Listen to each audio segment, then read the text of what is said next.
Hello friends, welcome to Shriram science. आज के session में हम बात करने वाले हैं the story of J Craig Venter. Mister Venter ये किसके लिए फेमस है? मिस्टर वेंटर फेमस है जीनोम सीक्वेंसिंग के लिए। जी हाँ दोस्तों, ह्यूमन जीनोम प्रोजेक्ट जो है या इंडिया का जो जीनोम प्रोजेक्ट है उसका फाउंडेशन, उसकी शुरुआत अगर कहीं से हुई थी तो इस ग्रेट साइंटिस्ट से इसकी शुरुआत हुई थी। इसीलिए इसके हेडलाइन भी आप समझ सकते हो, the man who decoded life. Life को डिकोड करना मतलब क्या है?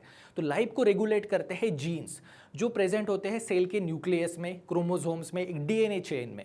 तो ये पर्सन थे जिन्होंने सबसे पहले जीन्स को डिकोड किया था। इन्होंने सबसे पहले बैक्टीरिया का जीनोम डिकोड किया था और जैसे बैक्टीरिया का जीनोम डिकोड हुआ उसके बाद रेस शुरू हो गई जिसमें जो बहुत सारे डिसीज कॉजिंग पैथोजेंस हैं उनके जीनोम सीक्वेंस बनाए गए, उनके जीनोम को डिकोड किया गया।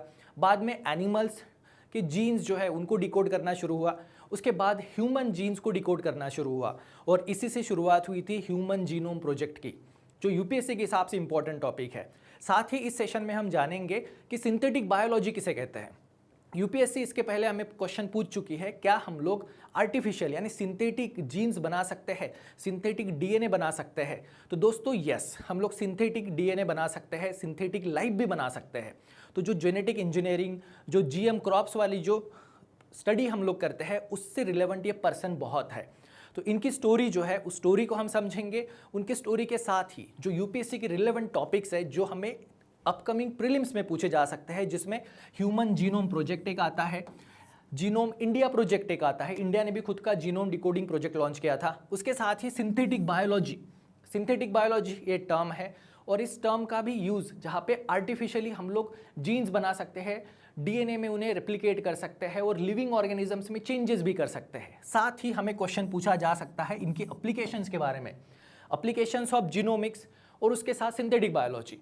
तो आज के इस सेशन में इन सारे टॉपिक्स को हम लोग स्टेप बाय स्टेप समझेंगे और साथ ही जो ये ग्रेट साइंटिस्ट जो है मिस्टर वेंटर, इन्हें भी हम हमारे तरफ से श्रद्धांजलि अर्पित करेंगे क्योंकि इस एक पर्सन ने ह्यूमैनिटी की जो डायरेक्शन है उसे चेंज कर दिया है। ह्यूमैनिटी का जो एनवायरनमेंट में इंटरवेंशन है उसे चेंज कर दिया है, जिससे कि ह्यूमंस जो है जो एजिंग रिलेटेड प्रॉब्लम्स है या जो जेनेटिक डिसीज रिलेटेड प्रॉब्लम्स है उनसे डील कर सकते हैं, थैंक्स टू मिस्टर वेंटर। दोस्तों आज के सेशन की शुरुआत करूं उससे पहले, अगर आप यूपीएससी की प्रिपरेशन कर रहे हो, कोई भी डाउट है, कन्फ्यूजन है, तो आप हमारे श्रीराम आईएएस के मेंटर्स के साथ एक 1-on-1 फ्री सेशन अरेंज करके अपने सारे डाउट्स और कन्फ्यूजन्स को दूर कर सकते हो। उसके लिए आपको नीचे डिस्क्रिप्शन में दिए हुए लिंक पर अपनी इन्फॉर्मेशन फिलअप करनी है और इस अपॉर्चुनिटी का फ़ायदा उठाना है। तो चलिए दोस्तों आज के इस सेशन की शुरुआत करते हैं कि ये जो पर्सन जो थे जे क्रेग वेंटर, मिस्टर वेंटर, इन्होंने सबसे पहली बार किसी बैक्टीरिया के जीनोम को डिकोड किया था, वो भी 1995 में। तो जीनोम या जीन्स रिलेटेड जो साइंटिफिक रिसर्च एंड डेवलपमेंट है उनमें इनका बहुत बड़ा रोल है। अब दोस्तों जीन्स कहाँ पर होते हैं? तो इन्होंने बैक्टीरिया की जीनोम को सीक्वेंस किया था। अब बैक्टीरिया में क्रोमोसोम्स होते हैं, इनमें न्यूक्लियस नहीं होता है, जो जेनेटिक मटेरियल है, जो डीएनए जो है वो फ्री फ्लो में होता है। अब इस जो जीनोम है इसे इन्होंने डिकोड किया था 1995 में और उसी से एक नया एरा शुरू हुआ था जिसे हम जेनेटिक डिस्कवरी का भी एरा कह सकते हैं, कि जिसमें जितने भी पैथोजेंस है, बैक्टीरियाज है, एनिमल्स है, ह्यूमंस है, इनके जीनोम को स्टडी करने, इनके जीनोम को डिकेड करने की रेस शुरू हो गई थी। और ये जो रेस है, इसी रेस से एनिमल और पैथोजेन इनके भी जीनोम्स को डिकोड किया गया। साथ ही इसी से शुरुआत हुई ह्यूमन जीनोम प्रोजेक्ट की। ह्यूमन जीनोम प्रोजेक्ट जिसे 90s में शुरू किया गया था, जो 2003 में कंप्लीट हुआ था। अब 2003 में हमने ह्यूमन जीन्स जो है उसको 92% जीनोम को डिकोड किया था और जो रिमेनिंग 8% है उसे डिकोड किया गया 2021 में। यानी हम यहाँ पर कह सकते हैं कि ह्यूमन डीएनए जो है उसको 100% डिकोड किया जा चुका है। और इस प्रोसेस के लिए मिस्टर वेंटर ने अपने खुद के डीएनए का ही यूज़ किया था। यानी मिस्टर वेंटर ने पहले खुद के ही डीएनए को डिकोड करना शुरू किया था। शुरुआत उन्होंने की थी बैक्टीरिया के जीनोम को डिकोड करने से और फिर पहुंच गए ह्यूमन जीनोम डिकोड करने पर, जिसके लिए उन्होंने सैंपल खुद का ही डीएनए यूज़ किया था। अब दोस्तों ये जो ह्यूमन जीनोम प्रोजेक्ट है ये एग्जाम के हिसाब से बहुत इंपॉर्टेंट है, तो इस प्रोजेक्ट को समझते हैं। तो दोस्तों सारे living creatures including humans cells से बने होते हैं और हर सेल्स के न्यूक्लियस में जेनेटिक मटेरियल होता है डीएनए के फॉर्म में। अब न्यूक्लियस के अंदर होता है क्रोमोसोम, क्रोमोसोम्स में हमें मिलते हैं डीएनए और ये डीएनए बने होते हैं नाइट्रोजन बेस की जो पेयर्स है उनसे। अब हर जीन जो है एक पर्टिकुलर ट्रेट्स को रिप्रेजेंट करता है, एक पर्टिकुलर कैरेक्टरिस्टिक्स को ये कंट्रोल करता है, तो उन्हें समझना है। जैसे मान लीजिए कि हमारी आंखों का कलर जो है, आइस कलर, उसको एक जीन रेगुलेट करता है। हमारी हाइट है, हमारी इंटेलेक्चुअल कैपेबिलिटीज़ है, हमारी बॉडी के जितने भी फीचर्स हैं, उन सारे फीचर्स को रेगुलेट और कंट्रोल करने के लिए एक जीन होता है। तो इस प्रोजेक्ट में हमें आइडेंटिफाई करना था कि कौन सा पर्टिकुलर जीन कौन सी कैरेक्टरिस्टिक्स को कंट्रोल करता है, ताकि हम लोग जो डिसीज कॉजिंग जीन्स है उन्हें रिप्लेस कर सके, या जो ह्यूमंस में हमें कुछ पर्टिकुलर ट्रेट्स चाहिए उन्हें हम लोग इन्हांस भी कर सकते हैं। तो दोस्तों, इस ह्यूमन जीनोम प्रोजेक्ट का ग्लोबल मिशन जो था वो था टू डिकोड ह्यूमन डीएनए, जो ह्यूमन जीनोम है उसे डिकोड करना, ताकि इसका एम था कि हमारे बॉडी में जितने भी जीन्स हैं उन्हें आइडेंटिफाई किया जा सके, उन जीन्स को नाम दिया जा सके, और वो जीन कौन सी ट्रेट्स को कंट्रोल करते हैं, रेगुलेट करते हैं, उसे आइडेंटिफाई किया जा सके। अब ये स्टडीज़ में क्या था, तो स्टडीज़ से हमें कंप्लीट ब्लूप्रिंट ऑफ लाइफ मिला, क्योंकि पूरी लाइफ की जो एक्टिविटीज़ है उन्हें ये जीन रेगुलेट करते हैं, जिससे हमें पता चला कि कैसे ह्यूमन बॉडी फंक्शन करती है at molecular level. Molecular level पे ह्यूमन बॉडी कैसे फंक्शन करती है, कैसे रेगुलेट होती है, कंट्रोल होती है। और इसी से दोस्तों शुरुआत हुई genetic mapping, genome sequencing, DNA fingerprinting, paternity test, इन सब में इसका मेजर रोल है।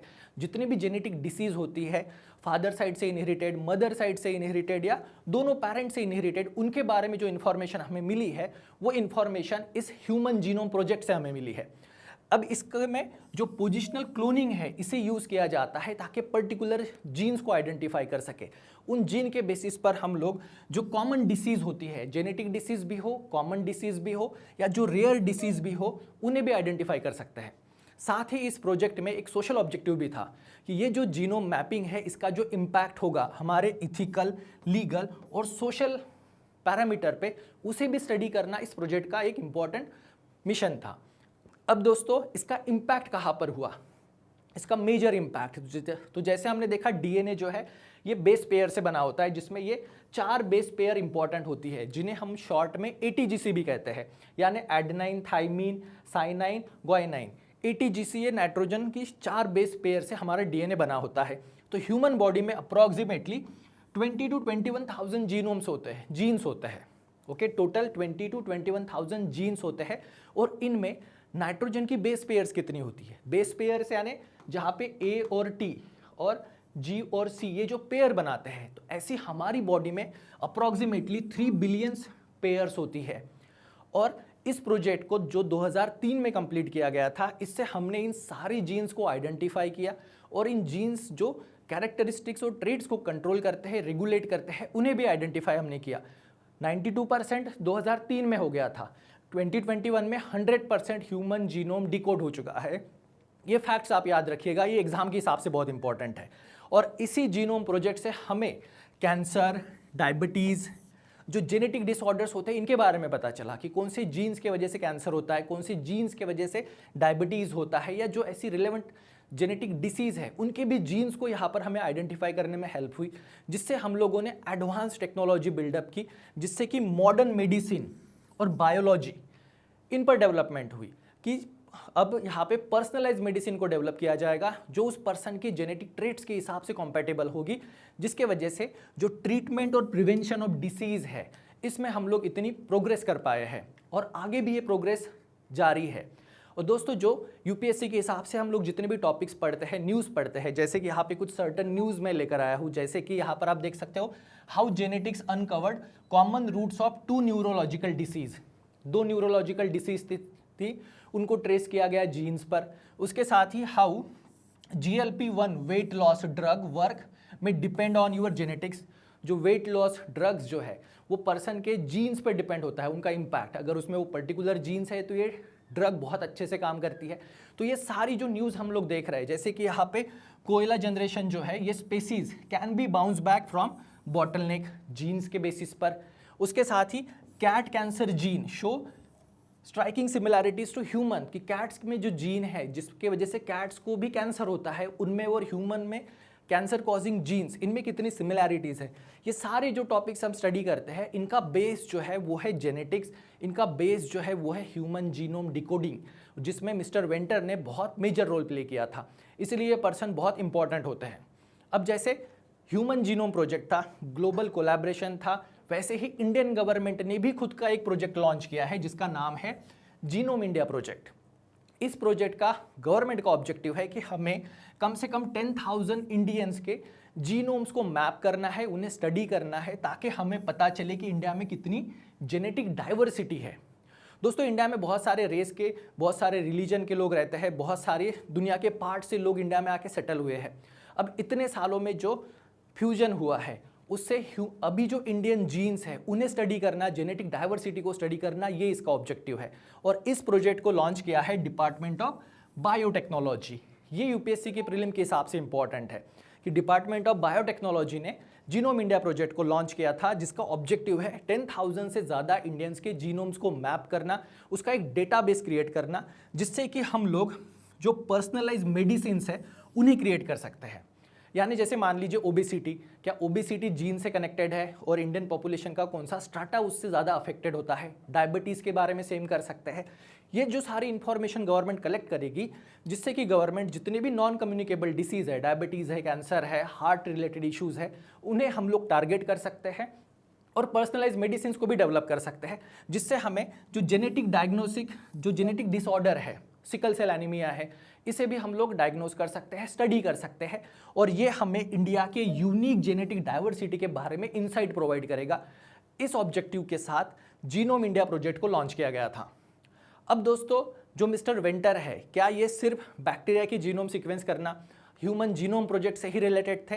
तो नहीं, इन्होंने ग्लोबल ओशन सैम्पलिंग एक्सप्लोरेशन किया था 2005-06 में। इन्होंने मरीन जेनेटिक डाइवर्सिटी जो है उसे भी स्टडी किया था। और जो सबसे इंपॉर्टेंट कंट्रीब्यूशन इनका जो है वो ये है कि self replicating synthetic bacterial cell 2010 में इन्होंने बनाई थी। अब दोस्तों, सिंथेटिक बैक्टीरियल सेल का मतलब क्या होता है? अब बैक्टीरियल सेल नेचुरल है, सिंथेटिक यानी आर्टिफिशियल। तो क्या ह्यूमंस बीइंग बैक्टीरियल सेल खुद बना सकते हैं सिंथेटिक डीएनए की हेल्प से? जी हाँ दोस्तों, तो ये पॉइंट को याद रखना है। इन्होंने ही इसमें मेजर रोल प्ले किया था कि जो बैक्टीरिया की जो जीन्स है उन्हें मैप करने के बाद सिंथेटिक लैब में हमने डीएनए बनाए और उस डीएनए को इन बैक्टीरियाज में इम्बाइब करके उसको स्टडी किया, जिससे कि हम आर्टिफिशियल यानी सिंथेटिक बैक्टीरियल सेल्स को बना पाए थे 2010 में। और इन्होंने बाद में ह्यूमन लॉन्जिविटी इनिशिएटिव को भी स्टार्ट किया था। इनका इंटरेस्ट जो है वो बाद में स्विच हो गया था कि ह्यूमंस की लाइफ को कैसे बढ़ा सके। अब एजिंग रिलेटेड जो जीन्स है, क्या उन्हें स्टडी करके मॉडिफाई करके हम लोग ह्यूमन लाइफ स्पैन को इंक्रीज कर सकते हैं? या जो एज के साथ जो न्यूरोलॉजिकल डिसऑर्डर्स होते हैं, जो जैसे अल्जाइमर जैसी डिसीज़ जो होती है, क्या इन्हें भी क्योर किया जा सकता है? इस इनिशिएटिव को स्टडी करने के लिए, ह्यूमन बींग्स की लाइफ को बढ़ाने के लिए, साथ ही जो एज रिलेटेड डिसऑर्डर्स है उन्हें ट्रीट करने के लिए इन्होंने ह्यूमन लॉन्जिविटी इनिशिएटिव को भी स्टार्ट किया था। अब दोस्तों, इसका ऑब्जेक्टिव जो था वो था एज रिलेटेड डिसीज़ जितनी भी होती है, जैसे कि अल्जाइमर्स है, इनको स्टडी करना और ह्यूमन लाइफ स्पैन को इंक्रीज करना। दोस्तों, ये पर्सन बहुत वर्सेटाइल है। इन्होंने जीनोमिक्स की फील्ड में बहुत सारे एंगल्स को टच किया। ह्यूमन एजिंग, एनिमल्स हो गए, सिंथेटिक बायोलॉजी हो गई। अब दोस्तों, यहाँ पे एक टर्म आई है सिंथेटिक बायोलॉजी। अब बायोलॉजी हमें पता है, बायोलॉजी नेचुरल है, सिंथेटिक यानी ह्यूमन मेड आर्टिफिशियल बायोलॉजी।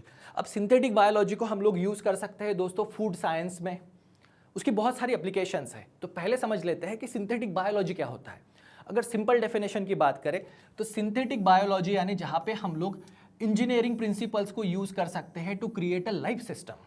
अब इंजीनियरिंग सिस्टम जैसे कि कुछ टूल्स है जिनके बारे में आपको पता है, टूल्स सच एज जैसे जेनेटिक एडिटिंग टूल है CRISPR-Cas9, DNA synthesis, artificially DNA को सिंथेसाइज करना, उन्हें स्टडी करना और उन्हें रेप्लिकेट करना, साथ ही जीनोम इंजीनियरिंग जिसे हम लोग जीई भी कहते हैं, जीएम भी है, जेनेटिकली मॉडिफाइड भी कर सकते हैं, या मेटाबॉलिक इंजीनियरिंग। मेटाबॉलिक इंजीनियरिंग इसमें स्टडी किया जाता है कि सेल जो पर्टिकुलर केमिकल्स, यहाँ केमिकल्स यानी हार्मोन्स है, एंजाइम्स है, प्रोटीन्स है, उन्हें कैसे प्रोड्यूस करती है और क्या हम लोग उसे चेंज कर सकते हैं, क्या डिज़ायरेबल हार्मोन्स एंजाइम को प्रोड्यूस कर सकते हैं। तो ये जितने सारे टूल्स हैं, इन सारे टूल्स को यूज़ करके हम न्यू लाइफ क्रिएट कर सकते हैं। यानी दोस्तों, एक सिंपल एग्जांपल कि जैसे हमने प्लास्टिक को बायोडिग्रेडेबल बनाने के लिए एक बैक्टीरिया बनाया, अब वो सिंथेटिक बायोलॉजी से ही पॉसिबल है। तो दोस्तों, सिंथेटिक बायोलॉजी में ये होता है कि यहाँ पर हम लोग क्रिएट कर सकते हैं या रीडिज़ाइन कर सकते हैं लाइफ को। और वो भी सिंथेटिक डीएनए की हेल्प से, आर्टिफिशियल डीएनए की हेल्प से। तो यहाँ पर ये पॉइंट आता है पहला, जो ह्यूमन जीनोम प्रोजेक्ट में था, डीएनए को स्टडी करना, उसे अंडरस्टैंड करना कि वो कौन सा काम कर सकता है, उसका फंक्शन क्या है। फिर उसके बाद डीएनए को राइट करना, यानी सिंथेटिकली लैब में एक डीएनए प्रोड्यूस करना, ताकि हम एक नया डीएनए क्रिएट कर सके, नए जीन्स को क्रिएट कर सके, या जो एग्जिस्टिंग जीन्स है उनके जो फंक्शंस है उन्हें मॉडिफाई कर सके। इससे हम लोग सेल का जो बिहेवियर है उसे चेंज कर सकते हैं, नए नए यूजफुल बैक्टीरियाज बना सकते हैं, जिसे एनवायरनमेंट क्लीनिंग, प्लास्टिक बायोडिग्रेडेशन या बायोफ्यूल प्रोडक्शन में भी यूज कर सकते हैं। इससे हम लोग एक नई बायोलॉजिकल सिस्टम, यानी दोस्तों जो भगवान ने जो भी बायोलॉजिकल सिस्टम बनाई है उसे हम लोग चेंज कर सकते हैं सिंथेटिक बायोलॉजी के हिसाब से, यानी ह्यूमन बेस्ड, ह्यूमन द्वारा क्रिएटेड या रीडिजाइंड बायोलॉजिकल सिस्टम्स भी हम बना सकते हैं। इसे कहते हैं सिंथेटिक बायोलॉजी। और उसके लिए हम लोग ये डिफरेंट टूल्स, टेक्नोलॉजी को यूज़ करते हैं और एग्जिस्टिंग जो नेचुरल सिस्टम है उसके साथ चेंजेस कर सकते हैं। अब एप्लीकेशंस ऑफ सिंथेटिक बायोलॉजी अगर देखें, एनर्जी, बायोफ्यूल प्रोडक्शन या जो नेचुरल रिचार्ज सिस्टम है उसे बनाना, मैन्युफैक्चरिंग में कर सकते हैं, फूड में कर सकते हैं, डिजायर्ड प्लांट बैक्टीरियाज को बना सकते हैं, एनवायरनमेंट क्लीनिंग के लिए इसे यूज़ कर सकते हैं, साथ ही मेडिसिन, थ्योरोपेटिक और डिसीज को, जैसे एंटीबायोटिक्स हमें बनाने हैं, एंटीबायोटिक्स के लिए भी हम लोग नए बैक्टीरियाज को सिंथेटिकली डिज़ाइन करके बना भी सकते हैं।